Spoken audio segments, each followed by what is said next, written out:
to another vlog, guys. It's been a couple days, but I just wanted to get back to you guys about how important wellness is. If you watch my random thought that I had on the webcam about the chiropractic lifestyle versus the wellness lifestyle, I just wanted to touch back on that again, just as far as what exactly the wellness lifestyle is. Now that we understand that the chiropractic lifestyle is about above, down, inside out, and taking responsibility for your own health. So a step further as far as taking responsibility, I like to discuss wellness and how you can take responsibility of your health and wellness.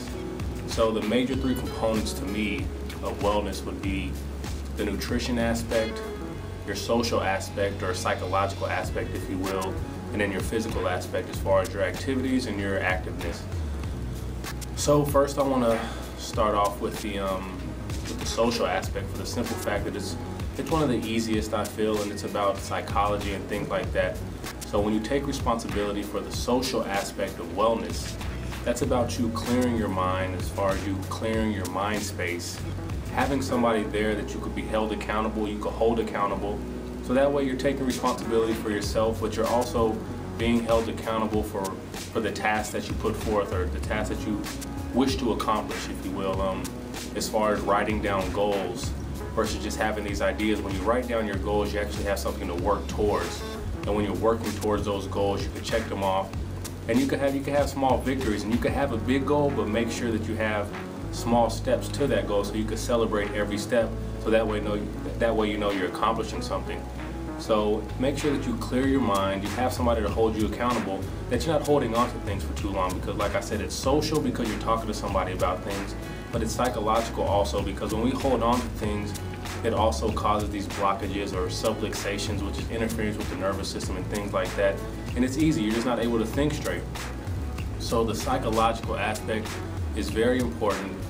Keep a clear mind space, allowing you to think properly at all times, and not hold anything back, because holding grudges is doing absolutely nothing for you, doing nothing for your health status, because what happens is the person or the thing you're holding a grudge towards has no idea, therefore they don't care as much as you do, so the only person suffering from this is you. So clear that mind space, get everything off of your mind, open your heart, open your mind. The word I'm looking for is approach everything with love. Approach everything with love. Go about your day with love. Wake up with love in your heart and just express it throughout the day and see how your life changes. And then the next aspect I'd like to touch on is nutrition, or as far as the things you eat. And when I talk about these things, I want to emphasize that these three things are just a way to accomplish health, or a way to accomplish wellness before chiropractic, because with chiropractic, everything's going to be enhanced. Your life's going to be better. But I just wanted to touch on wellness because these are components of wellness. So when I say nutrition, think about what you eat. When I say think about what you eat, be conscious of what you're putting into your body. A lot of people don't have the perfect diets, and I'm not saying that it's that important to have a perfect diet, because sometimes things are hard in the society we live in. Everything's so fast-paced. Sometimes a quick meal is necessary, but a quick meal doesn't necessarily mean it has to be fast food. It could be anything that's fast to make. You just have to take the time to be conscious of what you're putting in your body. Take the time to read the ingredients. Take the time to make sure that what you're actually eating in the chicken nugget is chicken, because it just doesn't make sense to eat a chicken nugget when it's not chicken, right? So take the time to make sure whatever you eat, whatever you consume, is what you think it is. And then again, it's about taking responsibility. When you start taking these action steps to making sure you're eating properly, or you're reading these ingredients, a lot of these ingredients that we put into our bodies just doesn't make sense. And again, do I have a perfect diet? Do you have a perfect diet? Probably not. But if we start making sure we're conscious of what we're eating, we could take one step closer to health if we're conscious of what we're putting in our body. So that's also very important. And then the last and final step that I want to discuss today is pretty simple, because it's one of the ones that I take pretty serious, for the simple fact that I know how important physical activity is versus being sedentary or sitting on the couch all day, because it's one of the issues that our society, that our nation is facing right now, that a lot of people don't have a grasp of.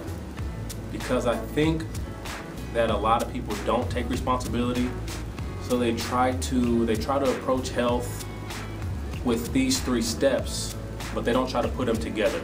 So somebody may feel that they can approach health with just nutrition or just the social aspect, but the one thing they're missing is no matter what kind of diet you're on, if you're not getting out, if you're not active, if you're not exercising, it's going to be hard to accomplish any goals for the simple fact that you're not active, your body's not able to function, your body's not able to use this food as energy, which it's supposed to be.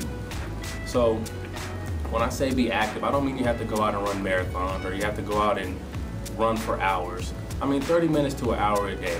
We could take 30 minutes to an hour that we're watching TV, sitting on the couch. You don't have to run fast. You go outside and you walk 15 minutes out, 15 minutes in. If you have an hour, do 30 minutes out, 30 minutes in. You start by walking, you progress to jogging, and then one day you could get to running, but do as much as you can at your own pace. And it really bothers me for the simple fact that we're in a time right now where they're saying that this is the first time that our kids are not going to outlive their parents. And what bothers me is that a lot of people put emphasis on these kids and what we need to do to get these kids out and working out, what we need to do to make sure PE stays in our schools and things like that. But if you know that children come into this world really not having a clue about what they're supposed to do, so they do what their examples show them. So take a look at these kids that aren't going to outlive their parents because of this obesity, and look at the parents. Are the parents also obese? Are the parents also as lazy as the kids? We discuss these children with screen time, but they're sitting in front of the TV with their parents. So how active are their parents? You have to ask yourself, because they're just doing what their parents do.